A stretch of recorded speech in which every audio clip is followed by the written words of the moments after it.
Hello दोस्तों, मैं विकास भारती स्वागत करता हूँ आपका अपने यूट्यूब चैनल सोलह। आज हम क्लास 6 भूगोल एनसीईआरटी का चैप्टर नंबर 6 पृथ्वी के प्रमुख परिमंडल के बारे में पढ़ेंगे। जैसा कि आप जानते हैं कि पृथ्वी पर जितनी भी स्थलाकृति है सब समान नहीं है। सभी जगह अलग अलग स्थलाकृति देखी होती है। कहीं पर ऊंचा होता है, कहीं नीचा होता है, कहीं समतल होता है, कहीं तरह की स्थलाकृति पाई जाती है। जिसमें से आपने कुछ स्थलाकृति देखी होगी, जैसे मैदान भाग और पहाड़ी क्षेत्र, पर्वत, पठार, नदी, झील, ये सब पृथ्वी की अलग अलग स्थलाकृति होती है। आज हम पृथ्वी के परिमंडल के बारे में चर्चा करेंगे कि हमारे पृथ्वी पर मुख्यतः कितने परिमंडल होते हैं। तो आइए जान लेते हैं। जो हमारे पृथ्वी पर 4 परिमंडल होते हैं, मुख्यतः 4 परिमंडल होते हैं। पहला होता है हमारा भूमंडल,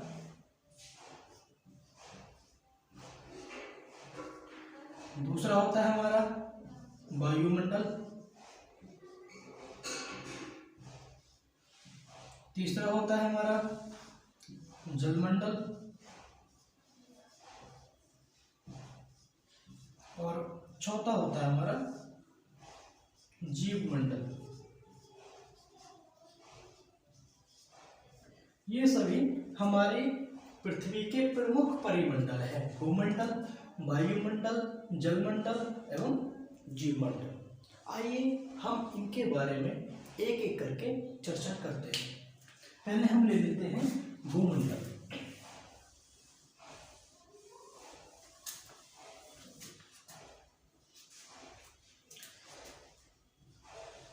जैसा कि हम पिछले अध्याय में पढ़ चुके हैं, भूमंडल हमारे जो स्थल होता है, पृथ्वी की जो स्थल होता है उसको भूमंडल कहा जाता है।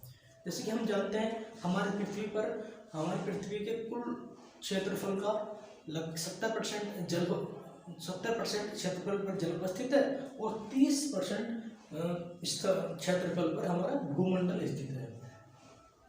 पृथ्वी की कठोर सतह को भूमंडल कहा जाता है। यहाँ पर भूमंडल पर हम निवास करते हैं, खेती करते हैं, वन पाए जाते हैं। भूमंडल पे वन पाए जाते हैं, हम खेती करते हैं, निवास करते हैं। निवास का मतलब हम घर बनाते हैं, ये सब, और उद्योग लगाते हैं। ये सभी घटनाएं जो होती हैं और सभी भूमंडल पर होती है। यहाँ तक कि आप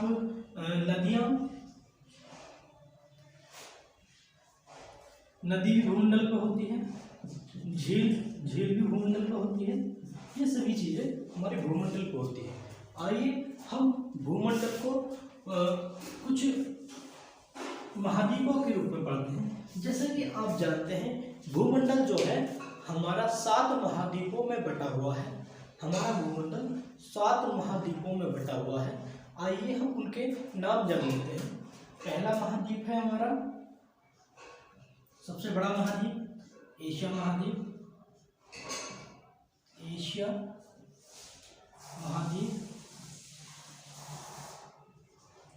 दूसरा हमारा यूरोप महाद्वीप।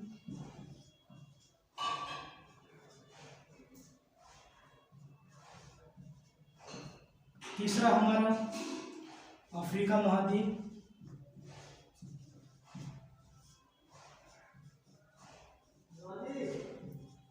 और चौथा हमारा दक्षिण अमेरिका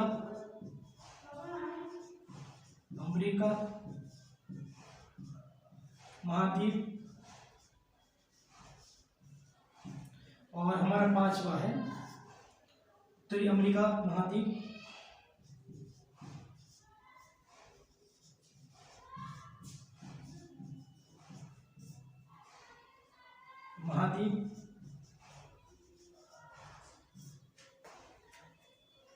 और छठा है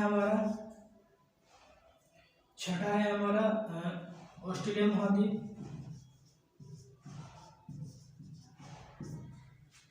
सातवां हमारा अंटार्कटिका महाद्वीप।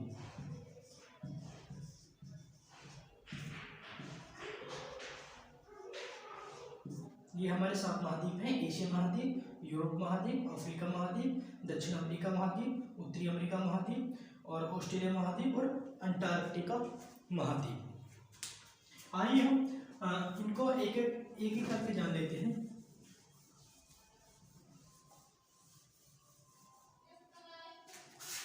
जैसे कि हम जानते हैं कि एशिया महाद्वीप सबसे बड़ा महाद्वीप है।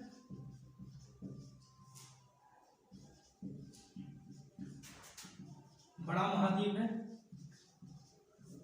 एशिया महाद्वीप, सबसे बड़ा महाद्वीप है और इसके पश्चिम में यूरोप महाद्वीप है। एशिया महाद्वीप के पश्चिम में यूरोप महाद्वीप स्थित है। जैसा कि हम जानते हैं कि एशिया महाद्वीप में, जैसे कि हम जानते हैं एशिया महाद्वीप में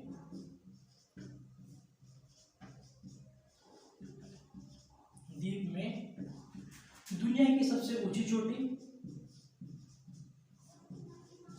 दुनिया की सबसे ऊंची चोटी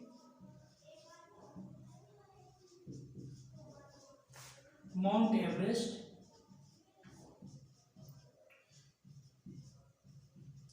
माउंट एवरेस्ट जिसकी ऊंचाई 8,800, एनसीईआरटी में 48 लिखा है लेकिन अब लगभग 50 हो गई है मीटर, 8,850 मीटर है। एशिया महाद्वीप में दुनिया की सबसे ऊंची चोटी एशिया मतलब कि माउंट एवरेस्ट है, जो हिमालय पर्वत श्रेणी के नेपाल देश में पड़ती है। जो हमारी माउंट एवरेस्ट जो चोटी है वो माउंट एवरेस्ट जो चोटी है वो नेपाल देश में पड़ती है।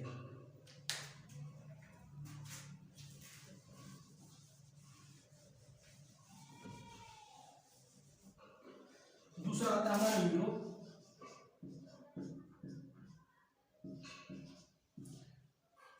यूरोप महाद्वीप, हम यूरोप महाद्वीप, जैसे हमने अभी पीछे एशिया महाद्वीप पढ़ा, एशिया महाद्वीप के प्रमुख देश जैसे हम देख सकते हैं चीन, भारत, पाकिस्तान, जापान आदि, ये एशिया महाद्वीप के कुछ प्रमुख देश हैं। ऐसे हम यूरोप महाद्वीप पढ़ रहे हैं तो यूरोप महाद्वीप के कुछ प्रमुख देश देख लेते हैं। यूरोप महाद्वीप में जैसे हम देख सकते हैं इंग्लैंड हमारा यूरोप महाद्वीप में आता है। फ्रांस हमारा इसमें आता है। स्कॉटलैंड,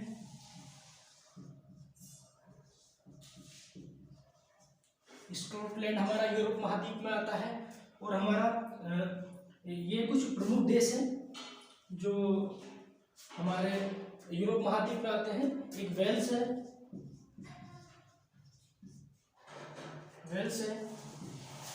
ये सभी देश जो हैं वो यूरोप महाद्वीप में आते हैं। इंग्लैंड, स्कॉटलैंड और वेल्स, ये तीनों के संयुक्त रूप को हम यूके कहते हैं। यूके, इंग्लैंड, स्कॉटलैंड और वेल्स मिलकर के यूके का निर्माण करते हैं। यूके का मतलब होता है यूनाइटेड किंगडम।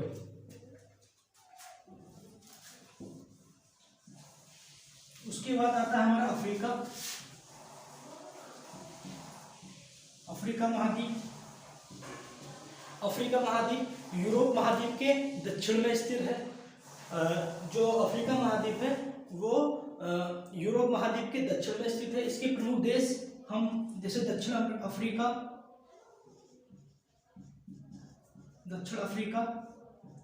नाइजीरिया, कांगो गणराज्य, इथोपिया,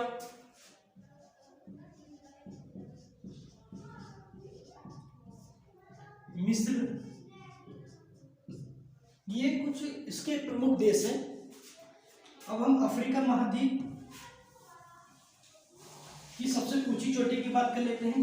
अफ्रीका महाद्वीप की सबसे ऊंची चोटी किलिमंजारो है।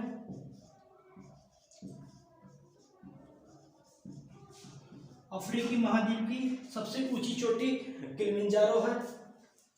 अफ्रीका महाद्वीप की सबसे लंबी नदी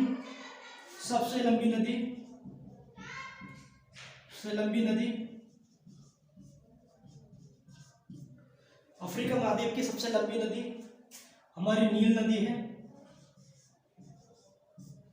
ये नील नदी जो है वो अफ्रीका महाद्वीप की नहीं, पूरी दुनिया की सबसे लंबी नदी है। जो नील नदी है वो दुनिया की सबसे लंबी नदी है। ये इस देश के कुछ मुख्य बिंदु थे। हमने कुछ इसके मुख्य देश जाने, इसकी सबसे ऊंची चोटी जानी, इसकी सबसे लंबी नदी जानी। आइए देख लेते हैं। ऐसे ही हम पढ़ेंगे उत्तरी अमेरिका। उत्तरी अमेरिका के कुछ मुख्य देश हम देख लेते हैं, जैसे USA, United state of America, Canada, Mexico. ये उत्तरी अमेरिका के कुछ मुख्य देश हैं। हम देख लेते हैं उत्तरी अमेरिका में हम देख लेते हैं 5 झीलें पड़ती हैं, 5 मुख्य झीलें।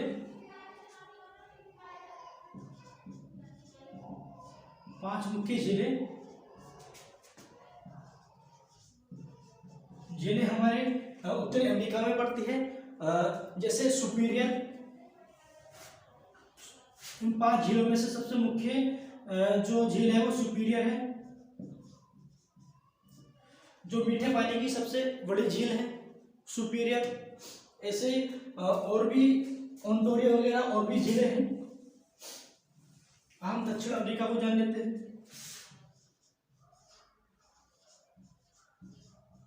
दक्षिण अमेरिका महाद्वीप, ये उत्तरी अमेरिका के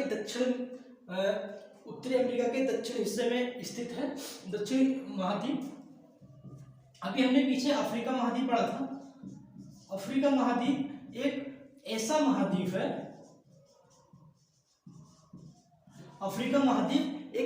महाद्वीप है, जिससे 3 रेखाएं, भूमध्य रेखा, हम या कह सकते हैं विषुवत रेखा, मकर रेखा और कर्क रेखा, तीनों जो हमारी मुख्य 3 रेखाएं होती हैं, एक विषुवत रेखा, कर्क रेखा और मकर रेखा, तीनों रेखाएं हमारे अफ्रीका महाद्वीप से होकर गुजरती हैं।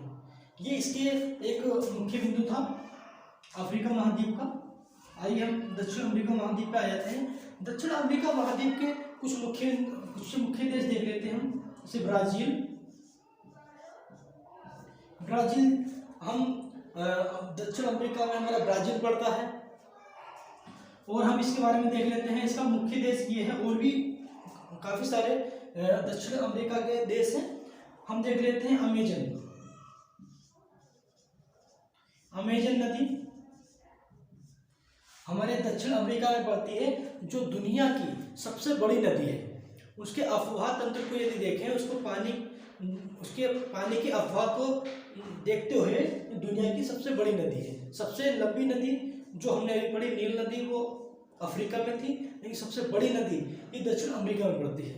इसके साथ साथ हमारे दक्षिण अमेरिका में अमेजन के वन पड़ते हैं। अमेजन के वन जो हैं ये दुनिया के फेफड़े कहा जाता है। अमेजन के वनों को दुनिया के फेफड़े कहा जाता है, क्योंकि अमेजन के वन लगभग पूरे जितने भी हमारे वायुमंडल में ऑक्सीजन है उसका 20% उत्पादन हमारे अमेजन के वन करते हैं। ऑक्सीजन उसका 20% उत्पादन हमारे अमेजन के वन करते हैं। अब देख लेते हैं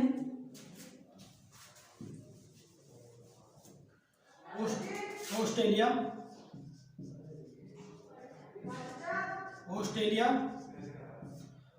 को हम देख लेते हैं।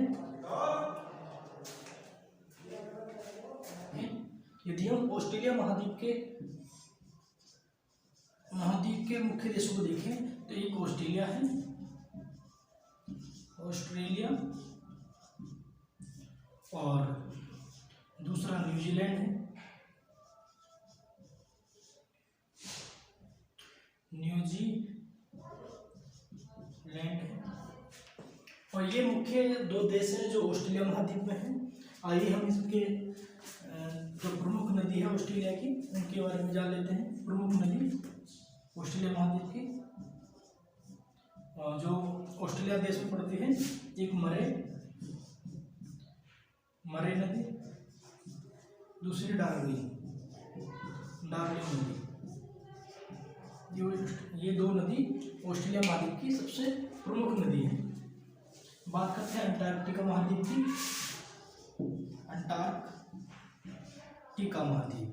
अंटार्कटिका महाद्वीप जैसा कि हम सब जानते हैं,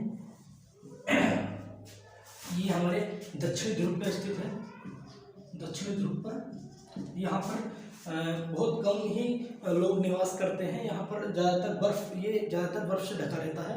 यहाँ पर केवल और केवल शोध संस्थान स्थापित किए जाते हैं। जैसे भारत के भी 200 संस्थान यहाँ पर स्थापित किए हुए हैं। एक मैत्री, एक भारतीय शोध केंद्र, एक है मैत्री शोध केंद्र। ये कुछ हमारे प्रमुख महाद्वीप थे, उनके हमने कुछ मुख्य बिंदु को जाना और इनके बारे में विस्तार से आगे चैप्टर में जानेंगे। हमने पहला भाग कंप्लीट कर लिया है। हमारे 4 परिमंडलों में बांटा था हमने, भूमंडल, वायुमंडल, जलमंडल और हमारा जीवमंडल। तो दूसरे पार्ट पे आते हैं हमारा वायुमंडल। वायुमंडल क्या होता है? जैसा कि हम सब जानते हैं कि हमारी पृथ्वी के चारों ओर गैसों का आवरण पाया जाता है, जिसको हम वायुमंडल कहते हैं। हमारे वायुमंडल में बहुत सी गैसें पाई जाती हैं। जैसे हम कुछ को विस्तार में जान लेते हैं। यदि इस तरह से कोई चित्र बनाए,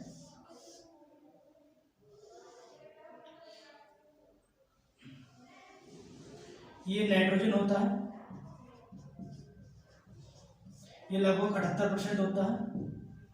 ये ऑक्सीजन होता है,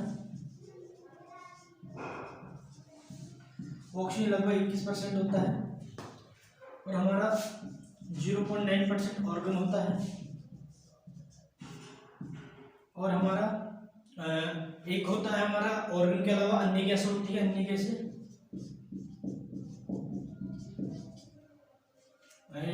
जो होता है 0.93% होता है। जो अन्य गैसें होती है 0.04% होती है। ये कुछ एक हमने मोटा देखा कि नाइट्रोजन 78%, ऑक्सीजन 21% और ऑर्गन 0.93%। अब अन्य गैसें, इसमें बहुत सी गैसें होती है, हीलियम, हाइड्रोजन, वो हल्की गैसों से ऊपर पाई जाती हैं और भी बहुत सारी गैस होती है हमारे वायुमंडल में। अब हम देख लेते हैं हमारे वायुमंडल की 5 मुख्य परत होती है। हमारे वायुमंडल की 5 मुख्य परत होती है, हम उनको देख लेते हैं। पहला होता है क्षोभ मंडल, दूसरा होता है संताप मंडल,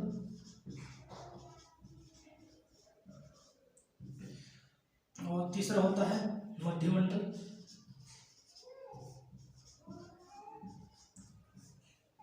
चौथा होता है आयनमंडल, और 5वां होता है हमारा बहिर्मंडल। हम इनको देख लेते हैं। ये लगभग 13 किलोमीटर तक होती है, 13 किलोमीटर ऊंचाई तक होती है। ये लगभग हमारी 50 किलोमीटर ऊंचाई तक होती है। और ये लगभग हमारी 80 किलोमीटर ऊंचाई तक होती है। और ये हमारी 80 से 400 किलोमीटर ऊंचाई तक होती है। 400 किलोमीटर ऊंचाई तक होती है। और ये इससे आगे अंतरिक्ष माना जाता है। ये सबसे ऊपरी बाहरी परत है। तो अब इनकी विशेषताएं जान लेते हैं परतों की। जो क्षोभ मंडल होता है, क्षोभ मंडल में मौसमी संबंधी सारी घटनाएं होती हैं, जैसे वर्षा, आंधी, तूफान, जल क्षोभमंडल, वर्षा, आंधी तूफान, ये सभी क्षोभमंडल में होती हैं। वर्षा, आंधी तूफान वगैरह सारी मौसमी घटनाएं क्षोभमंडल में होती है, जैसे ओलावृष्टि वगैरह। दूसरा आता है हमारा संताप मंडल। संताप मंडल में कोई भी मौसमी घटनाएं नहीं होती, इसी कारण से ये परत हमारे वायुयान उड़ाने के लिए सबसे उचित मानी जाती है। वायुयान उड़ाने के लिए सबसे उचित मानी जाती है संताप मंडल परत जो होती है, उसमें हम वायुयान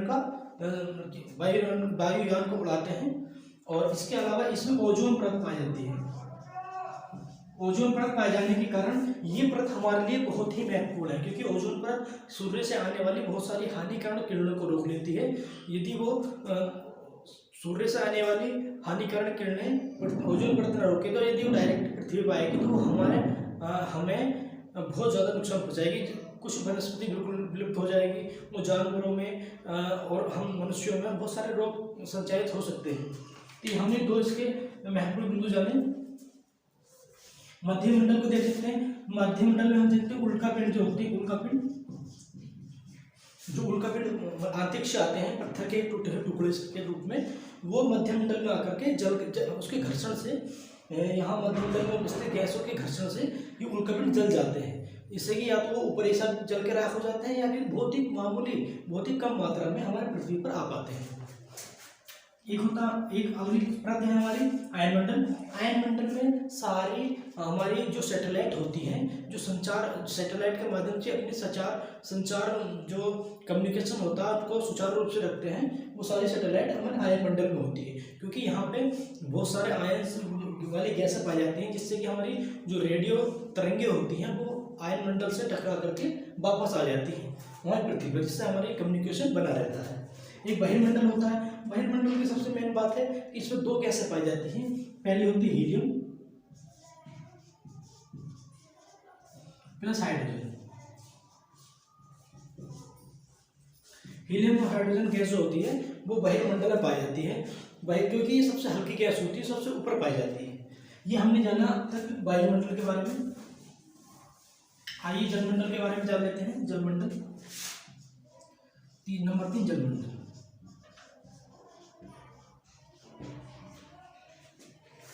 जैसा कि आप सब जानते हैं, लगभग 70% हमारे पृथ्वी के क्षेत्रफल पर पानी उपस्थित है। लगभग हर जगह मतलब जो जलमंडल है उसका बहुत बड़ा क्षेत्र है, इसका बहुत विस्तार है। ये हमारे पृथ्वी पर लगभग 5 महासागर पाए जाते हैं। हम उनके बारे में जान लेते हैं। पहला प्रशांत महासागर,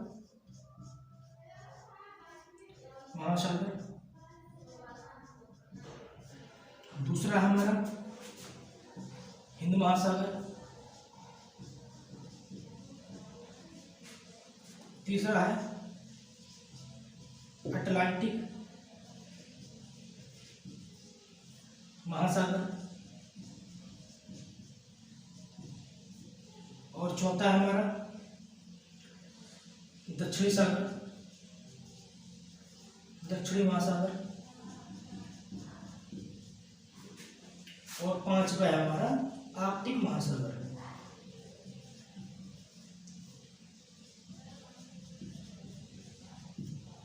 ये पांचवा हमारा आर्कटिक महासागर है। ये बहुत ही महत्वपूर्ण महासागर है जो हमारे जलमंडल से संबंधित है। हमारे जलमंडल से जितने भी नदी, तालाब, जहाँ जहाँ पानी उपस्थित है, यहाँ तक कि वायुमंडल में वाष्प के रूप में हमें पानी मिलता है, तो वो भी जलमंडल से संबंधित है। हम प्रशांत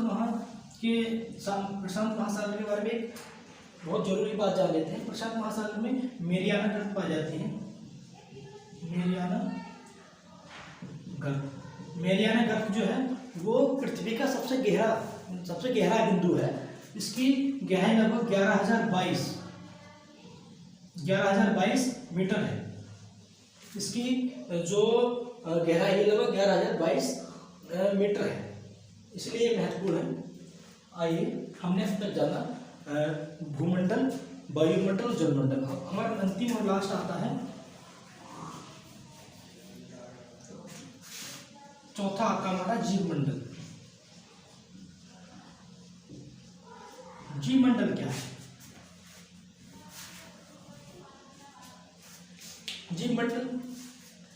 हमारा जल वायु और भूमि का एक संयुक्त स्थान, जल वायु और भूमि का एक संयुक्त स्थान जहाँ पर जीवन की संभावनाएं या जीवन के अनुकूल दशाएं पाई जाती हैं, वो जीवमंडल कहलाता है। कह सकते हैं जल वायु एवं भूमि का संयुक्त स्थान जहाँ जीवन के अनुकूल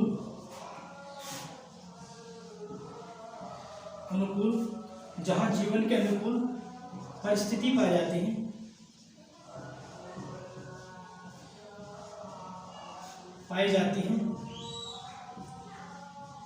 जाती है, जीवमंडल कहलाता है।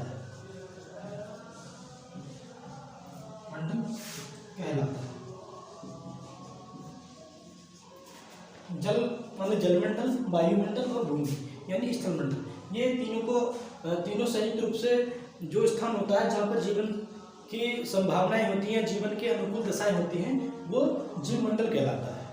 हम देख सकते हैं जीवमंडल के दो प्रमुख घटक होते हैं। एक तो होता है जंतु, एक होता है पादप।